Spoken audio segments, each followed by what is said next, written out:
voudrais commencer simplement d'abord par 2 histoires juives, avant de passer sur des choses moins drôles. Et alors, il n'y a plus rien de plus terrible avec les histoires quand les autres, on les connaissent, parce que c'est très ennuyeux. La première, c'est deux vieux juifs sur un banc à Montevideo qui sont là exilés après la sortie des camps, un dimanche après-midi, ils s'ennuient à mourir. Il y en a un qui dit, au bout d'un long moment de silence, « Tu as vu, le Brésil a battu l'Argentine 2-0 au foot. » Et après un quart d'heure de silence, l'autre répond, « C'est bon pour nous ?» Je dis ça parce que je pense qu'en filigrane, vous allez vous poser cette question tout au long de ce que je vais dire, est-ce que c'est bon pour nous? La deuxième histoire, c'est celle qui, à mon avis, résume le mieux qu'aucune théorie économique, ce qui se passe aujourd'hui. C'est Shlomo qui téléphone à David en lui disant « Écoute, j'ai une affaire formidable à te proposer, j'ai un camion de pantalons, les pantalons valent $1. Tu les veux ?» Formidable. David prend les pantalons, téléphone à Jonathan et lui dit « Écoute, j'ai une affaire formidable pour toi, un camion de pantalons, $2. Tu les veux ?» Formidable. Jonathan téléphone à Shaul qui lui propose $3 et l'histoire continue. Jusqu'à ce qu'un certain moment, Moshe téléphone à Christian et lui dit « J'ai une affaire formidable pour toi, des pantalons, $49. » Ah, formidable, dit 49, c'est formidable, je les prends. Le lendemain, Christian téléphone à Moshe en disant « Écoute, tu es vraiment un escroc. » « Comment je suis un escroc ?»« Mais si, écoute, tu m'as vendu $49, des pantalons immétables. » Qu'est-ce que tu racontes? Tu sais très bien. J'ai ouvert le camion, il y avait des pantalons, il n'y avait qu'une jambe. Qu'est-ce que tu veux que je fasse avec des pantalons? Personne ne me met de pantalons qui a une jambe. Tu n'as rien compris, c'est pas fait pour mettre, c'est fait pour acheter, pour vendre, pour acheter, pour vendre. Et c'est exactement la meilleure leçon qu'on puisse avoir sur ce qui se joue en ce moment, si vous voulez comprendre ce qui se passe dans le système financier moderne. C'est tout, vous avez tout compris quand vous avez compris cette histoire. Aujourd'hui, en effet, ce qui est très intéressant à voir, c'est que se pose de nouveau la question morale. À propos du capitalisme, on en est à se poser la question de savoir si la crise financière actuelle est une crise morale et si la morale peut servir à quelque chose. En effet, il est vrai que la crise financière actuelle donne le sentiment assez profondément d'être une crise morale, dans la mesure où on a vu des abus de toutes sortes, soit des abus personnels, des gens qui ont gagné des fortunes qui paraissent indues, des gens qui ont fait des choses tout à fait illégales, des gens qui ont fait des choses légales, mais qui semblent clairement, au sens du bon sens, immorales. Et on peut en donner plein d'exemples.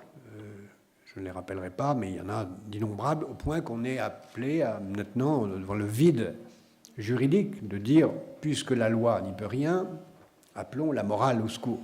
Parce que la morale peut être un substitut à la loi en l'absence de celle-ci.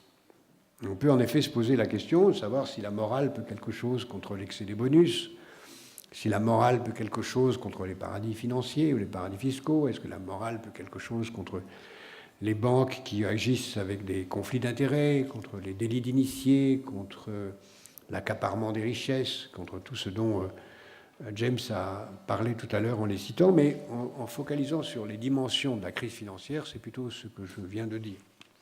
Est-ce que la morale peut quelque chose contre le fait que nous avons un capitalisme ou une économie globale sans système de droit global? Est-ce que la morale peut quelque chose face à un système qui crée autant de ruines, de pauvreté, de destruction de l'environnement?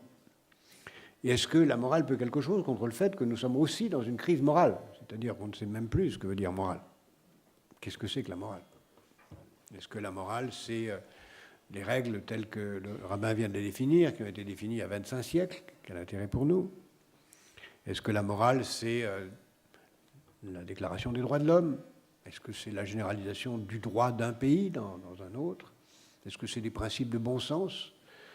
Est-ce que c'est la morale juive, chrétienne, musulmane, confucéenne? C'est quoi la morale?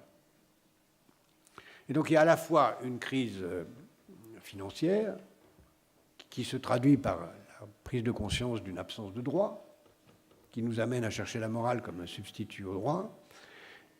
Et lorsqu'on se retourne vers la morale, on ne sait plus très bien de quoi on parle.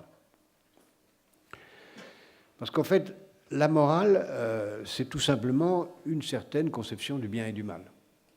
Il y a ce qui est bien et ce qui est mal. Et chacun, dans une histoire, dans une civilisation, a différentes conceptions du bien et du mal. On pourrait retracer avec fascination, le fait que dans beaucoup de cultures, il y a des choses qui sont bien pour cette culture et des choses qui sont mal pour d'autres. Il y a même dans certaines cultures des choses qui sont bien à une certaine époque et qui sont mal dans l'autre. Et il est vrai que le judaïsme a lui-même apporté, vous l'avez dit, monsieur le rabbin, à tout cela un grand nombre de réponses fondamentales, très claires et très cohérentes, en particulier dans la morale de l'échange. Car en effet, l'échange, qui est le cœur de l'économie, suppose un certain nombre de règles morales pour que ça fonctionne. Et c'est dans cette incertitude sur l'échange que les civilisations ont construit des règles morales pour faire que l'échange reste correct, obéisse à des lois.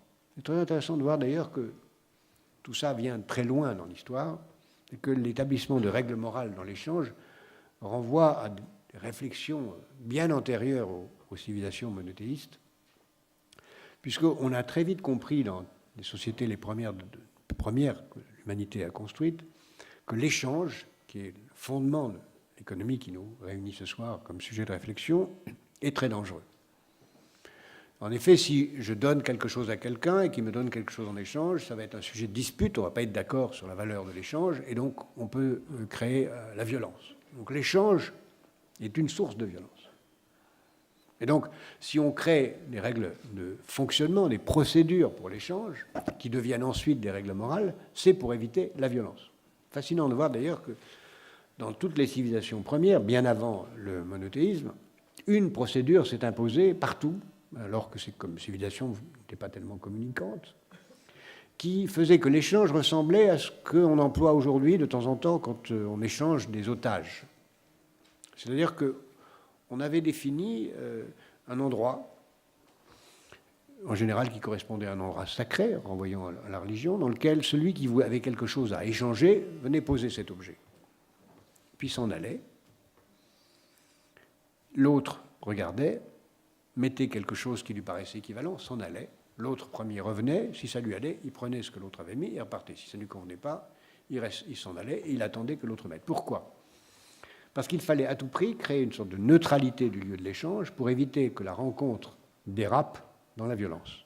La morale, c'est d'abord des procédures pour éviter la violence.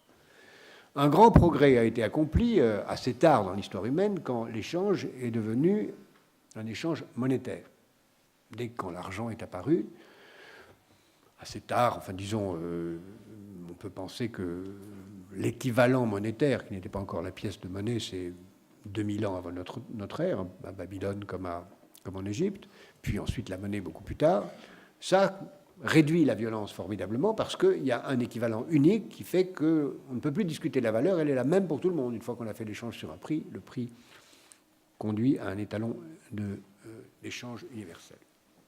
Et là, on a commencé, M. Lambert, vous l'avez dit tout à l'heure très justement, à se poser toute une série de questions, puisque à partir du moment où l'échange apparaissait, l'échange a très vite été non pas un moyen d'équivalence, où chacun obtenait ce que l'autre avait cédé, mais un moyen d'accumulation de richesses, où chacun obtenait plus, tout simplement parce que quand on a des biens qui peuvent produire des richesses, du bétail, des femmes, des terres, on peut accumuler des richesses, et donc il y a eu un processus d'accumulation. Et là s'est produit immédiatement une réflexion morale, un peu partout, sur qui a le droit et dans quelles limites d'accumuler des richesses.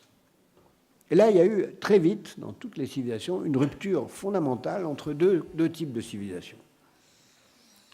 Un premier type de civilisation qui a dit le scandale, c'est la richesse.